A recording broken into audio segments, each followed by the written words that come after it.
하나님께서 그에게 어떤 은혜를 베푸시는가, 또 그 사람이 어떻게 직분을 감당하는가, 또 하나님이 어떤 은혜를 베푸시는가. 그래서 구원자에 대해서, 메시아에 대해서 설명하는 내용과 그리고 하나님 베푸신 은혜가 이렇게 짝을 이루면서 보통 내용을 구성을 하고 있습니다. 우리가 지난주에 23편 말씀을 보았는데요. 그 앞에 나왔던 22편을 보면 고난당하는 종에 대한 내용이 나오죠. 그래서 22편과 23편이 짝을 이루고 있어요. 그래서 22편을 보면 조금 이따 다 이제 관련이 있기 때문에 미리 먼저 말씀을 드리는 거예요. 22편을 보면 이 시인이 하나님 앞에서 왜 하나님이 나를 버리셨습니까? 그렇게 하나님 앞에 탄식하는 그런 내용이 나옵니다. 그래서 자신이 고난당하는 것과 관련해서 엘리 라마 사박다니 하고 외치죠. 어찌하여 나를 버리시나이까? 나의 하나님 어찌하여 나를 버리시나이까? 그렇게 탄식하고 또 사람들이 나를 조롱하고 멸시하고 또 나를 희롱합니다. 그렇게 고백을 하죠. 뿐만 아니라 바산의 많은 암소들이 나를 둘러싸고 물고 뜯으려고 해서 내 뼈와 물이 어그러지고 다 쏟아졌습니다. 또 개들이 나를 둘러싸고 내가 내 뼈를 셀 수 있고 또 내 대적들이 내 옷을 나누고 있습니다. 이렇게 탄식하는 고난받는 그런 모습에 대해서 고백을 했습니다. 그 시편 22편의 내용입니다. 그 이후에 보면 23편에 하나님께서 도대체 이런 메시아를 향하여, 구원자를 향하여 어떤 은혜를 베푸시는가, 또 이런 구원자를 통하여 우리에게 어떤 은혜를 베푸시는지 23편에 보면 은혜에 대한 설명이 나오죠. 그래서 크게 보면 세 가지 은혜가 23편에 나옵니다. 첫 번째는 영육간에 주님께서 생명을 주시고 우리를 인도하십니다. 두 번째는 우리가 사망의 음침한 골짜기를 다닐지라도, 고난을 당한다 할지라도 나와 함께 해주시고 나를 위해 역사해 주십니다. 세 번째는 비록 대적들이 내 주변에 있지만 그럼에도 하나님께서 나에게 언약을 성취해 주십니다. 그렇게 고백하는 내용이 나옵니다. 자, 이제 우리가 오늘 24편 말씀을 볼 건데요. 이 24편 내용은 하나님께서 도대체 어떤 분이신지에 대해서 설명하고 선포하는 그런 내용입니다. 그래서 이 본문 내용을 보시면 본문이 그렇게 길지도 않고요. 10절까지죠. 짧은 본문으로 되어 있고 본문 안에 특별하게 어려운 문학적인 표현이 드러나거나 이해하기 어려운 단어가 쓰이거나 그렇지 않습니다. 그래서 읽으면서 조금 생각해 보시면 다 알 수 있는 내용들인데, 그래도 다시 한번 우리가 본문 읽고 전체적인 이 해석을 하고 그 이후에 이 24편 자체에 대해서, 그리고 앞부분에 나왔던 시편들과 관련해서 조금 더 말씀을 우리가 살펴보려고 합니다. 먼저 이 24편은 크게 보면 안에 세 개의 소단락으로 되어 있어요. 1절, 2절.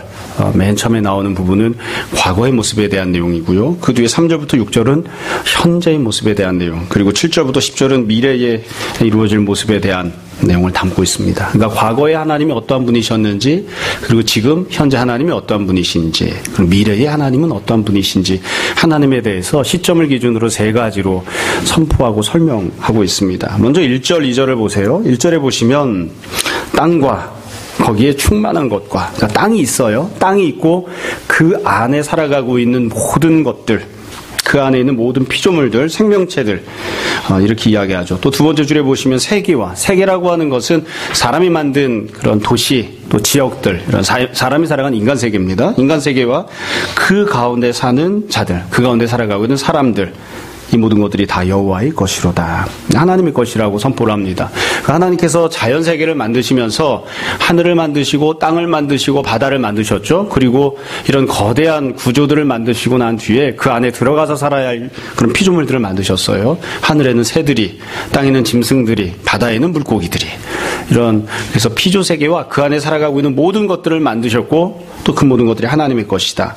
뿐만 아니라 이런 자연 세계만이 아니라 인간 세계도 있죠. 도시들이 있고 나라들이 있고 지역들이 있고 동네와 마을들이 있는데, 이 모든 것들과 그 안에서 살아가고 있는 모든 사람들도 다 하나님의 것이다. 하나님께서 창조하셨고 그렇기 때문에 하나님의 것이다. 이렇게 선포합니다. 또 2절에 보시면 여호와께서 그 터를 바다 위에 세우시며, 그 바다가 있고 그 가운데에 이제 터를 잡으신 거예요. 땅을 하나님께서 구별되게 하셨다. 뿐만 아니라 강들 위에 건설하셨도다. 강들 위에 사람이 살아가고 있는 인간 세계가 또 건설이 됩니다. 바다 위에 사람이 사는 곳이 세워지진 않죠. 그래서 대체로 강이 있고 내가 있고 물이 흐르는 곳이 있어서 그 강들 주변에 또 사람이 살아가는 그런 지역들을 만드셨다. 그래서 이 모든 것들은 또한 하나님께서 창조하셨다. 그렇게 선포합니다. 그래서 1절, 2절은 하나님께서 어떤 분이신지를 선포하면서 우리가 보고 있는 모든 세계와 관련해서 원천과 관련해서 설명하고 선포합니다. 그러니까 과거에 어떤 일이 벌어졌는지를 지금 설명하는 것이죠. 과거에 하나님이 온 천지 만물을 창조하시고 사람이 살아가는 사회도 만드시고 사람도 만드시고 그래서 우리가 보고 있는 모든 것들을 하나님이 창조하셨다. 그래서 우리가 늘 고백하는 대로 또 잘 알고 있는 대로 천하 만물은 그냥 저절로 자연스럽게 생긴 것이 아닙니다. 창조주이신 하나님께서 계시고 하나님께서 모든 것을 다 만드셨다. 그렇기 때문에 지금 이 시인이 고백하는 것처럼 하나님은 창조주이십니다. 동시에 이 모든 것들의 주인이십니다. 다 하나님께 속해 있다. 이렇게 고백하고 있습니다. 여러분, 우리가 당연하게 생각하지만 또 다시 한 번 더 이 1절, 2절 보면서 말씀드립니다. 우리가 보고 있는 것, 우리가 또 만질 수 있는 것, 그리고 우리가 소유하고 있는 것, 우리가 태어나서 이 땅에서 살아가고 있잖아요. 육신으로 숨쉬며 살아가고 있는 하루하루 우리가 누리고 소유하고 또 먹고 마시고 있는 이 모든 것들은 다 내가 만든 것은 하나도 없습니다. 다 하나님께서 창조하셔서 우리들에게 귀한 자원들로 은혜로 선물로 베풀어 주셔서 우리가 이것들을 보고 만지고 또 소유하고 누리는 그런 삶을 살아갑니다. 그래서 지금 첫 번째로 하나님에 대해 뭐라고 선포하냐면 하나님은 온 천지 만물의 창조주가 되시고 이 모든 것들의 주인이 되십니다. 창조주이시며 주인이신 하나님 이렇게 선포를 합니다. 이건 유치부 아이들도 다 아는 그런 내용입니다. 두 번째로 3절부터 6절까지 하나님과 관련된 또 다른 내용을 선포합니다. 이 3절부터 6절은 현재, 그러니까 과거가 아니라 현재에 어떠한 일들이 진행되고 있는지 또 현재 하나님께서 어떤 은혜를 베푸시는지에 대해서 설명을 합니다. 3절을 보세요. 여호와의 산에 오를 자가 누구며 그의 거룩한 곳에 설 자가 누구인가. 그러니까 여호와의 산이 있어요. 그리고 거기에 오르는 사람이 있죠. 또 거룩한 곳이 있고요. 거기에 서는 사람이 있습니다. 그러니까 거룩한 곳이 있으니까 거기로 찾아가서 올라가고 그 앞에 서는 그런 사람이 있다. 이건 다르게 이야기하면 하나님께서 사람들에게 하나님을 만날 수 있는 곳, 하나님을 섬길 수 있는 곳, 예배지를 정해주셨습니다. 오늘날은 그렇지 않지만 구약시대 때 하나님이 특별한 몇몇 장소를 정하셨죠. 가령 하나님께서 특별히 시내산에 임재하셔서 하나님이 그곳을 거룩한 곳으로 하셔서 거룩한 산이라고 불리게 하시거나 아니면 성전을 정하시고 성전으로 나아오면 내가 너를 만나주겠다. 네가 그곳에서 드리는 예배를 또 제사를 내가 받고 네 죄를 용서하겠다. 네 찬양을 받겠다. 그렇게 정해주시거나 그래서 구약 때는 하나님께서 정하신 특별한 장소들이 있었습니다. 그리고 그곳에 나아가면 하나님을 만날 수 있고 또 하나님께 영광을 돌릴 수 있었습니다. 몇 번이나 말씀드리지만 이렇게 특정한 장소를 정해주신 것도 굉장히 큰 은혜였죠. 아브라함 시대 이전에는 하나님을 아무리 섬기려고 해도 어디로 가야 하나님을 만날 수 있는지, 어디에서 예배를 드려야 하나님 예배를 받으시는지 몰랐습니다. 그러니까 다른 많은 사람들이 하나님 내가 어디에서 하나님을 만나야 됩니까? 어디 가서 기도해야 됩니까? 어디에서 부르짖으면 하나님께서 응답하십니까? 마음이 답답해도 어떻게 해결할 방법이 없었어요. 그런데 하나님께서 시내산으로 찾아오시고 성전을 주시고 성막을 베풀어 주셔서 내가 이곳에 있을 테니까 누구든지 나를 만나기 원하는 사람은 성막으로 찾아 나와라. 성전으로 찾아 나와라. 그것도 굉장히 큰 은혜를 베푸신 거예요. 그래서 하나님께서 천지 만물을 창조하시고 주인이 되시지만 그 중에서도 특별히 우리들에게 은혜를 베푸시기 위해서 특정한 장소를 성전으로, 성소로 이렇게 만들어주셨고 그곳에 나아오는 사람들이 있다. 이렇게 이야기를 합니다. 자, 그러면 여기 보면 이 하나님의 산에 오르고 서는 자가 있다고 했는데 원래는 하나님이 모든 장소를 다 창조하셨고 또 모든 사람도 만드셨잖아요. 그 원래는 어떻게 해야 되냐면 모든 사람들이 다 하나님을 찾아 나가고 하나님의 산에 올라야 됩니다. 그런데 현실은 그렇지가 않죠. 그러니까 믿음을 갖고 있는 사람은 몇몇 소수의 사람들이 따로 있습니다. 하나님께서 온 세상을 만드셨지만 그 중에 특정한 장소만 하나님을 만날 수 있는 곳으로 정해놓으신 것처럼 하나님이 모든 인류를 창조하셨지만 그 중에 일부의 사람들만 하나님께 경배하러 나갑니다. 일부의 사람들만 하나님을 찾으러 나가는 거예요. 뿐만 아니라 4절에 보면 이렇게 돼 있어요. 그 손이 깨끗하며 마음이 청결하며 뜻을 허탄한 데 두지 아니하며 거짓 맹세하지 아니하는 자로다. 이런 사람들이 이제 하나님 앞에 나아가는 거죠. 그러니까 하나님 앞에 찾아 나아갈 만한 그런 자격 조건을 갖고 있는 사람들이 있어요. 하나님이 원하시는 그런 합당한 모습을 갖추고 있는 사람들이 있습니다. 이런 사람들이 하나님 앞에 나아가요. 조금 더 멀리 보자면 1절, 2절에 하나님이 창조주이신데 하나님께서 창조주이시고 모든 세상의 주인이시고 그 하나님 앞에 나아가서 찬양과 경배를 드리고 예배를 드려야 된다. 이 사실을 아는 사람들이 몇몇이 있습니다. 모든 인류가 다 아는 건 아니에요. 그래서 그걸 알고 있는 사람들, 그래서 그에 합당하게 살아가려고 노력하는 사람들이 하나님 앞에 찾아나가고 하나님 앞에 예배를 드린다. 이렇게 이야기합니다. 그래서 사실 3절, 4절은 어찌 보면 불행한 표현이기도 합니다. 모든 자들이 이와 같이 한다. 이렇게 나와야 되는데 그렇지는 않으니까요. 자, 그러면 인류 중 이와 같이 믿음을 가지고 하나님을 찾아 나오는 사람들에게 하나님은 어떻게 하시는가? 5절, 6절에 보면 하나님께서 은혜를 베푸신다고 표현을 합니다. 5절을 보세요. 그는 여호와께 복을 받고 하나님께서 복을 베풀어 주신다는 거예요. 구원에 하나님께 의를 얻으리니 하나님께서 의를 공급해 주신다는 것입니다.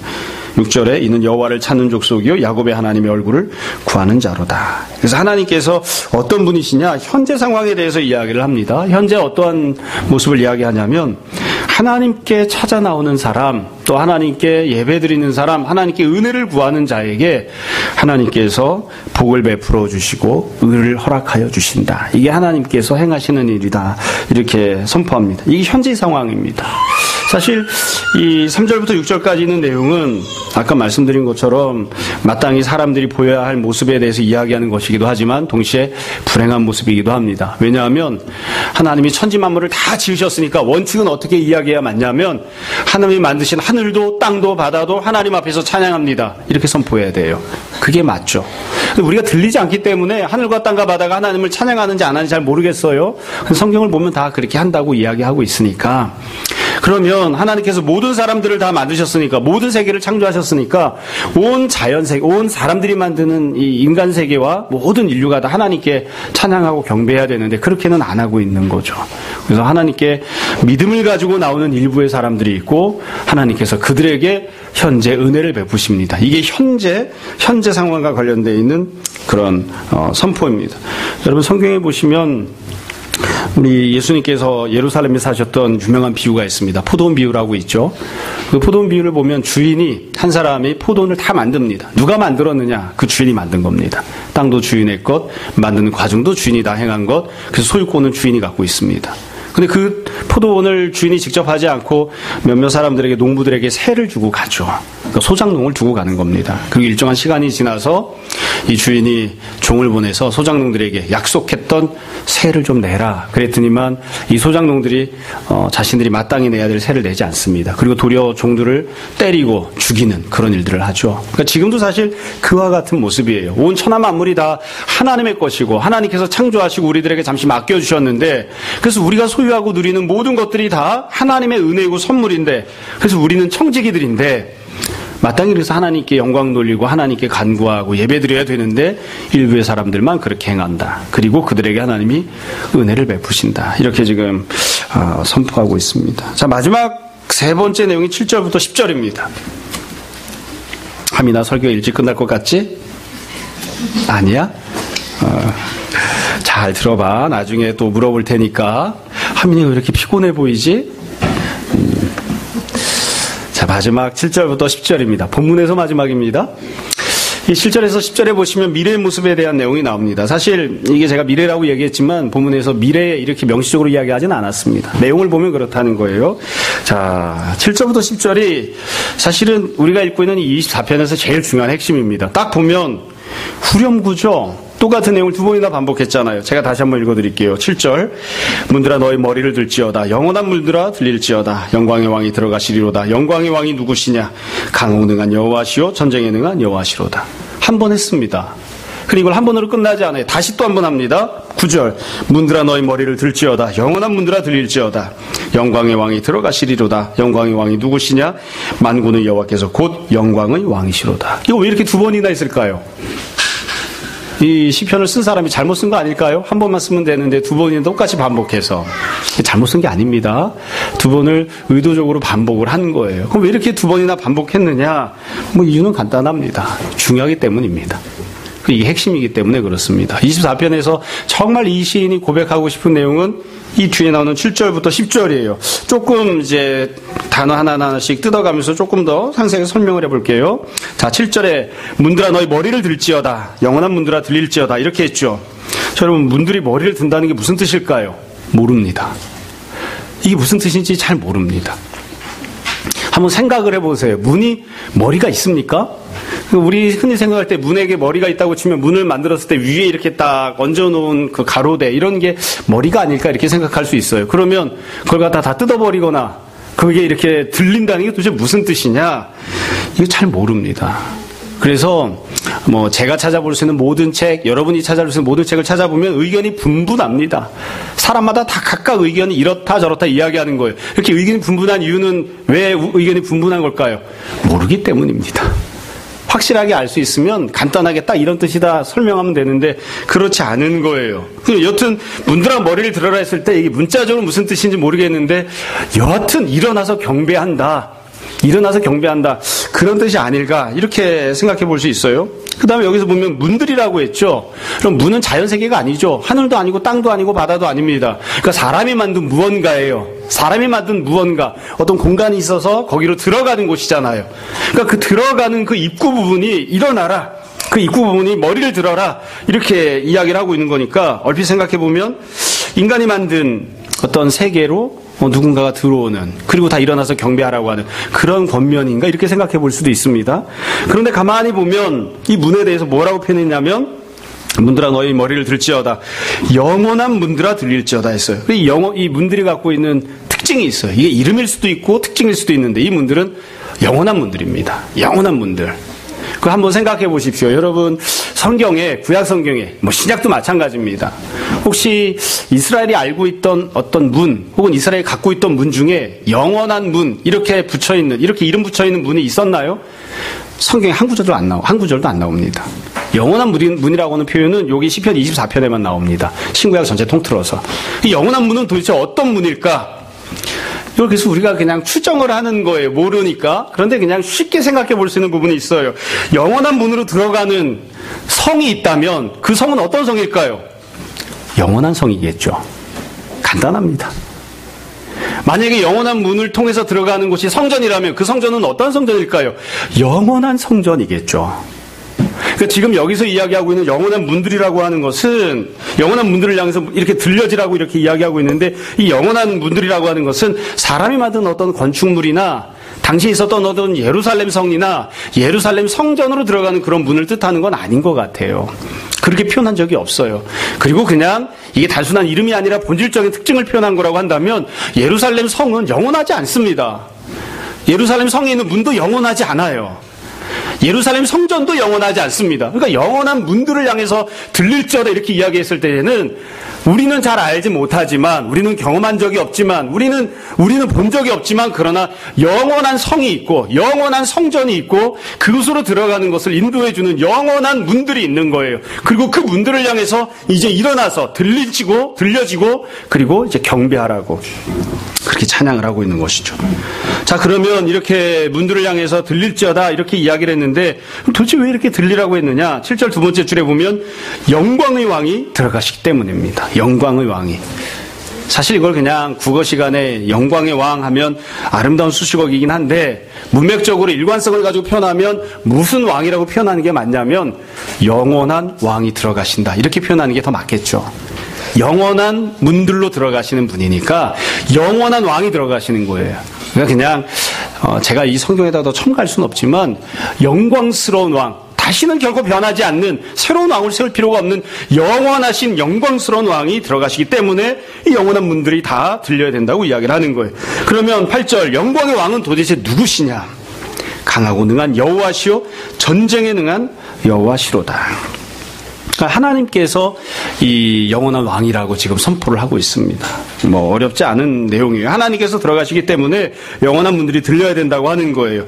하나님께서 이렇게 영원한 문으로 들어가는 것을 전쟁에 능한 여호와시다 이렇게 표현했기 때문에, 그렇기 때문에 흔히 이 부분을 생각할 때에 하나님이 전쟁에서 승리하시고 개선하시는 장면을 표현한 게 아닌가 이렇게 생각합니다. 누구나 그렇게 생각하겠죠. 전쟁에 능한 하나님께서 승리하시고 다시 들어오시기 때문에 문들이 들려지고 그 하나님을 향해 찬양하는 그런 내용이라고 생각을 하는 거예요. 그래서 생각을 해봤습니다. 여러분 이스라엘 역사 중에 하나님께서 예루살렘 성전으로 혹은 예루살렘 성 안으로 들어오신 적이 있나요? 들어오신 적이 있나요? 없습니다. 뭐 사실은 솔직하게 이야기를 하면, 문자 그대로만 이야기하면 하나님은 성전을 지으라고 말씀하셨지만, 성전 안에 내가 함께 하겠다고 말씀하셨지만, 성전 안에 하나님의 영광이 가득한 모습을 보여주신 때들은 있지만, 성전으로 들어가는 그 문으로 혹은 성막으로 들어가는 문으로 하나님께서 직접 들어가셨던 적은 한 번도 없습니다. 그런 적은 없어요. 그래서 지금 여기서 표현하고 있는 7절 8절에 나오는 하나님께서 전쟁에 승리하셨다, 하나님이 직접 나가서 전쟁을 하신 적이 있는가, 그리고 하나님께서 전쟁에서 승리하신 적이 있는가, 승리하신 이후에 개선하는 장군의 모습으로, 개선하는 왕의 모습으로 문을 통해서 예루살렘 성이나 성전 안으로 들어가신 적이 있는가, 기록만 놓고 보면 그런 적이 없거든요. 그래서 많은 신학자들은 어떻게 추정을 하냐면, 목사님들이 이 부분을 해석을 하면서 7절 8절은 아마 여호와의 법궤가 성전으로 들어가는 장면을 하나님이 성전으로 들어가는 것을 상징적으로 보여준다, 그렇게 묘사한 게 아닐까. 그래서 법궤가 성전 안으로 들어갈 때에 이 찬양을 부른 게 아닐까, 이렇게 추정을 합니다. 사실은 그 사람도 모르고 나도 모릅니다. 그냥 그렇게 상상을 하는 것 뿐이에요. 근데 문자 그대로만 놓고 보면 계속 앞에서 쭉 말씀드린 것처럼 여기서 이야기하고 있는 영원한 문은 지상에 있는 어떤 세워져 있는 건물로서의 문이 아니라 정말로 온전하고 완전한 영광스러운 영원한 성으로 들어가는 문입니다. 그러니까 제가 보기엔 그런 것 같아요. 지금 이 7절 8절에 나오는 내용은 문자적으로는 하나님의 문으로 들어가신 적이 없었으니까 천국을 보여주는, 하나님께서 천국에 있는 영원한 문, 천국이라고 하는 영원한 성, 천국이라고 하는 영원한 성전으로 들어가시는, 그리고 이때 들어가실 때 그냥 들어가시는 것이 아니라 모든 전쟁에서 다시는 전쟁이 없는 완전한 전쟁에 승리를 하시고 완전한 계가를 부르시면서 천국으로 입성하시는 그 장면을 바라보면서 찬양을 하는, 그래서 이거는 과거의 일도 아니고 현재 일도 아니고 미래의 모습인 겁니다. 다윗 때까지는 아직 이런 일이 한 번도 벌어진 적이 없었던 거예요. 다윗 당시까지는 한 번도 이런 일이 없었습니다. 이 내용을 지금 두 번 반복을 하는 거죠. 9절에 보면 다시 한 번 더, 문들아 너희 머리를 들지어다, 영원한 문들아 들릴지어다, 영광의 왕이 들어가시리로다. 그러면서 이렇게 쭉 설명을 합니다. 여러분, 앞에 있는 시편들을 이야기할 때도 계속 반복해서 했던 이야기인데요, 다윗이 왕을 향한 혹은 메시아를 향한 간절한 소망을 품고서 이런저런 시편을 썼었습니다. 나를 위해서 도우시는 메시아가 있다 이렇게 고백하고, 또 나를 위해 고난당해주는 구원자가 있다 이렇게 고백했는데, 그 시편들을 읽을 때마다 우리가 고민한 게 그거였잖아요. 다윗이 실제로 살아가는 동안 다윗을 위해서 고난을 기쁜 마음으로 감당해 주었던 구원자가 있었느냐? 다윗에게는 없었어요. 근데 지금도 마찬가지예요. 다윗이 영원한 문들아 들릴지어다, 영광 왕이 들어가신다 이렇게 고백했는데, 이게 자기 자신을 두고 한 이야기일까요? 그거 아니에요. 내가 영광의 왕이고 내가 예루살렘으로 영광 가운데 들어가니까 다 일어나서 나를 찬양하라 이렇게 부른 거냐? 그거 아니에요. 다윗이 보기에도 다윗도 영광의 왕이라고 찬양을 해야 했던 하나님께서 들어오시기 때문에 다윗이 이와 같이 찬양하는 거예요. 그런데 다윗의 평생에는 이런 일이 없었어요. 그래서 우리가 논리적으로만 생각하면 당연히 지금 말씀드린 대로 결론을 내려야 됩니다. 이것은 하나님께서 우리가 당하고 있었던 모든 전쟁, 계속해서 패배하고 있는 모든 전쟁, 죄와 사망, 질병, 가난, 차별, 모든 이 땅에 있는 죄로 말미암아 생겼던 모든 것들을 다 쳐부수시고 승리하시고, 이 전쟁이 다시는 없는 완전하게 끝나버린 전쟁으로 만들어버리시고, 그리고 승리의 왕으로서 영원한 천국의 문으로 들어가시는 그 내용을 찬양하는 겁니다. 그와 같은 영광의 하나님을 우리가 보기 원합니다. 그 하나님을 향하여 우리가 찬양합니다. 이렇게 찬양하는 거예요. 그래서 문들만 일어나는 게 아니라 사실은 하나님을 경배하는 믿음의 사람들도 다 일어나서 엎드려 경배하고, 하나님을 대적하던 모든 자들도 일어나서 엎드려 경배하는 그런 날이 올 것이다. 하나님께서 온전하고 완전한 승리자로 천국으로 입성하시는 그와 같은 날이 올 것이다. 이걸 믿음 가운데 소망하면서 이제 찬양하는 것이죠. 제가 본문에 대해 설명하는 건 여기까지입니다. 그래서 여러분이 24편에 기록하고 있는 하나님은 세 가지로 구분해서 찬양하며 고백한 겁니다. 첫 번째는 하나님은 과거에 온 세상을 창조하신 창조주이시며 모든 천하 만물의 주인이 되시는 분이십니다.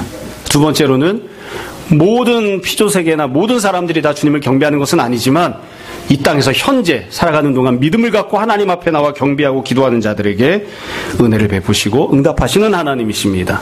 세 번째로 미래에 하나님께서 완전하게 승리하시고 온전한 영광을 받으시는 영원한 성으로 영원한 문들을 통해 들어가시는, 그리고 그 모든 자들이 다 들고 일어나 경배하는 그 영광의 하나님이십니다. 이게 시편 24편에서 선포하고 있는. 그래서 이 24편에서 과거, 현재, 미래 세 가지를 놓고 하나님이 어떤 분이신지를 설명하고 선포했는데 제가 생각할 때는 이 미래의 하나님이 보이실 모습이 이 시편에 있어서 제일 중요한 핵심적인 메시지가 아닐까 싶습니다. 그래서 누군가가 시편 24편을 읽고 도대체 하나님은 어떤 분이신가? 그러면 미래에 모든 전쟁을 다 끝내시고 승리하시고 영원한 천국의 영광 가운데 들어가시는 그런 분이시다. 우리가 그렇게 설명할 수 있지 않나 싶습니다. 자, 여기까지 다 이해가 되시죠? 일단 여기까지 이해하시면 또 이 내용을 우리가 믿음으로 받으면 오늘 설교를 다 들은 것이나 마찬가지입니다. 이제 한 가지를 조금 더 부연해서 오늘 말씀을 드리려고 합니다. 길지 않습니다. 처음에 제가 말씀드렸습니다만 이 시편이 각각 떨어지는 하나하나의 시편이지만 동시에 앞에 나왔던 여러 가지 시편들 내용들과 서로 연결이 되어 있거든요. 또 앞에 있던 시편들 내용을 읽고 우리가 묵상한 것들을 마음에 두고 그 다음 시편으로 넘어가는 것이니까요. 근데 가만히 생각해 보시면 지금 나왔던 이 시편 내용이 좀 독특한 점이 있습니다. 왜 그러냐면 앞부분에 나왔던 시편들을 가만히 생각해 보시면 메시아는 어떤 존재인가, 구원자는 어떤 존재인가, 이와 관련된 설명들이 줄을 이루고 나왔었습니다. 그러니까 제일 처음에 도대체 어떤 사람이 하나님 앞에 설 수 있는가, 그 내용들이 나와요. 어떤 사람이 하나님 앞에 설 수 있죠? 의로운 사람이 하나님 앞에 설 수 있습니다. 손이 깨끗한 자가, 하나님 앞에 죄를 범하지 않는 자, 온전하게 살았던 사람, 하나님 앞에 인정받는 사람, 하나님 앞에 기도하고 응답받는 사람, 그 사람이 하나님 앞에 설 수 있다. 이렇게 구원자에 대해서 설명을 합니다. 메시아가 어떤 존재인지에 대해서 설명을 해요. 그런 다음에 하나님께서 그 메시아에게 어떤 은혜를 베푸시는지를 쭉 설명을 했다고요.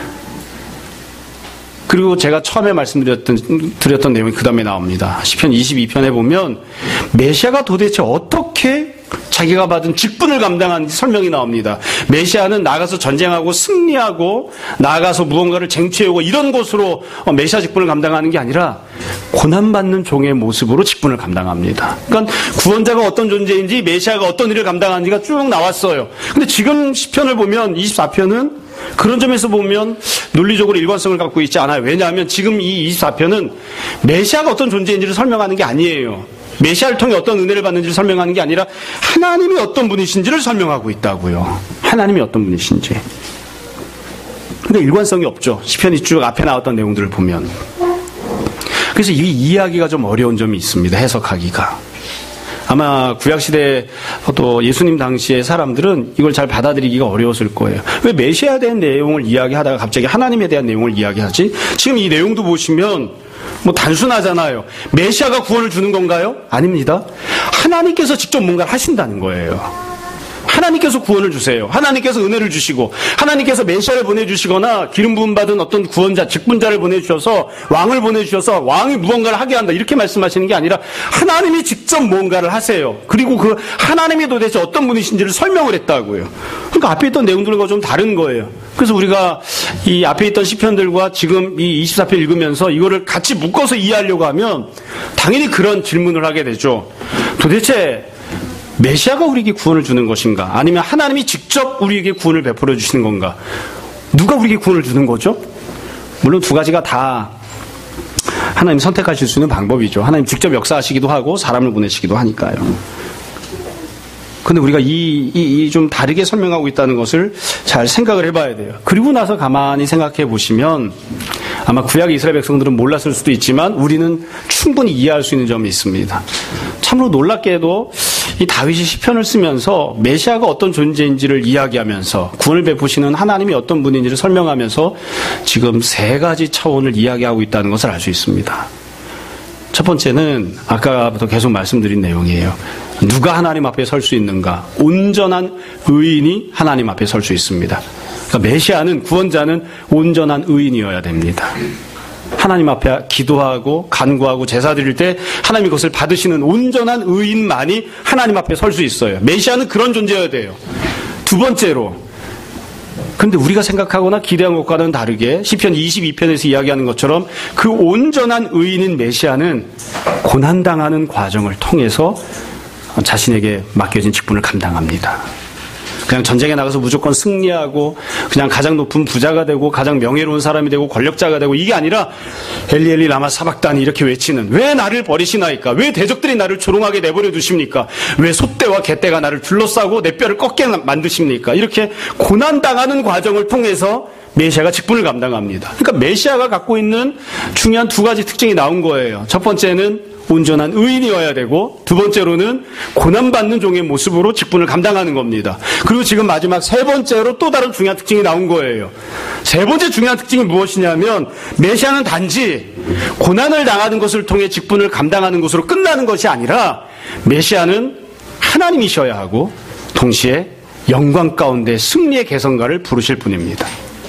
이 땅에서 그냥 승리의 개성가를 부르면서 어떤 문으로 들어가시는 분이 아니라 천국의 문을 열고 그 천국의 문이 다 들려지고 영원한 천국으로 입성하시는, 그리고 모든 전쟁을 완전히 종결지어버리시는 완전한 승리자가 되시는 분이 바로 메시아이십니다. 그리고 지금 선포한 것처럼 그 메시아는 하나님이신 거예요. 하나님이 메시아이셔야 되는 거예요. 그래서 이 세 가지가 메시아가 갖고 있는 아주 중요한 특징이고 본질입니다. 그러니까 메시아는 도대체 어떤 분이신가, 그리스도는 어떤 분이신가, 시편에서 선포하고 있는 내용을 보면 이 세 가지를 염두에 둬야지 돼요. 첫 번째, 온전한 의인이셔야 됩니다. 두 번째, 고난받는 종이셔야 됩니다. 세 번째, 최후에 완전히 승리하시고 천국의 문을 열어주시는 분이셔야 됩니다. 이게 메시아가 갖고 있는 세 가지 중요한 특징이에요. 그 중에 지금 세 번째 내용을 시편 24편에서 선포하고 있는 거예요. 그래서 어떻게 보면 이 24편 내용은 부활주일에 우리가 불러야 되는, 부활주일에 설교해야 되는 그런 내용이죠. 여러분, 이쯤 말씀드리면 우리가 다 이해할 수 있는 부분이 있습니다. 사실 다윗이 살았던 삶을 가만히 생각해 보시면 이렇게 살았습니다. 다윗이 완전하진 않지만 다윗이 죄가 없는 의인이었잖아요. 하나님 말씀대로 순종하고 살려고 하는 올바른 사람이었잖아요. 두 번째, 그럼에도 불구하고 그가 고난을 당해야만 했잖아요. 광야 시기를 거쳐야만 했잖아요.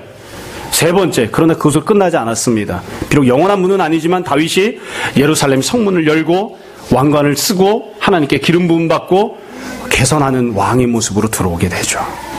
그러니까 다윗이 그런 일정 부분 모습을 보여줘요. 예수 그리스도와 완전히 동일한 것은 아니지만, 그리고 메시아가 어떤 존재인지를 보여주는 이 세 가지 구성 요소가 또 이 시편 24편은 예수 그리스도에게서 완전하게 성취가 됩니다. 예수님이 어떠한 분이십니까?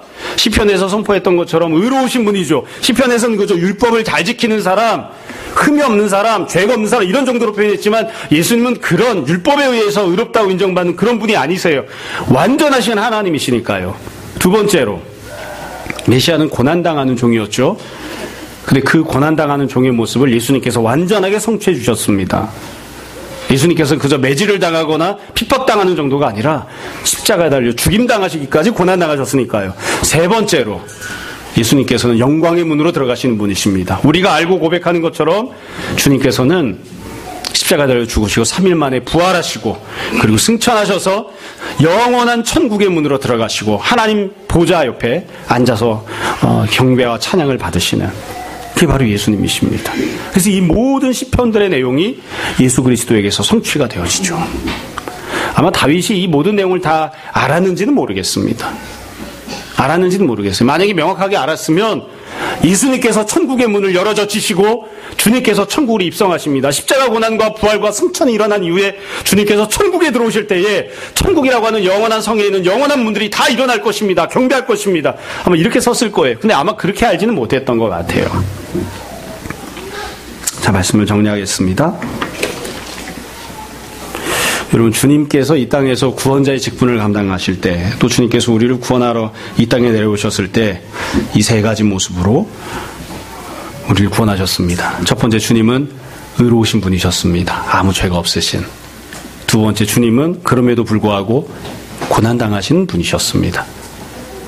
세 번째, 세상 많은 사람들은 그렇게 믿지 않지만 주님께서는 부활하시고 승천하셔서 영원한 천국으로 승리하는 왕의 모습으로 입성하신 분이십니다. 여러분, 이 내용이 중요한 이유는 예수님께서 어떤 분이시고 하나님께서 보내주신 메시아가 어떤 존재인지를 아는 것과 더불어 우리도 주님을 따라가고 주님과 하나 되는 은혜를 누리기 때문에 그렇습니다. 여러분, 성도는 이 땅에서 어떻게 살아갑니까? 성도는 이 땅에서 의롭게 살아가야 됩니다. 이 세 가지 메시아가 갖고 있는, 직분자가 갖고 있는 세 가지 특징을, 본질적인 모습을 성도도 마찬가지로 가져야 됩니다. 성도는 온전하고 의로운 사람으로 살아야 됩니다. 두 번째로, 성도는 그럼에도 불구하고 고난당할 수 있습니다. 고난당할 것입니다. 세 번째로, 그러나 그것이 끝이 아닙니다. 우리에게는 아직 소망이 있습니다. 온 세상이 다 창조주이신 하나님을 찬양해야 되는데 찬양하지 않는 자들이 있고, 도리어 하나님을 핍박하고 하나님을 대적하는 자들이 있지만, 그래서 성도들이, 직분자들이 고난당하고 때로는 억울한 죽임을 당하기도 하지만, 그러나 성도들에게는, 우리들에게는 아직 소망이 있습니다. 주님께서 영원한 문들로 개선하시는 통치자로 들어가신 것처럼, 우리들도 장차 주님께서 그렇게 하셨던 것처럼 영원한 문들로, 그리고 개선하는 모습으로 직분을 감당하여 하나님께 칭찬받는 종의 모습으로 들어가게 될 것입니다.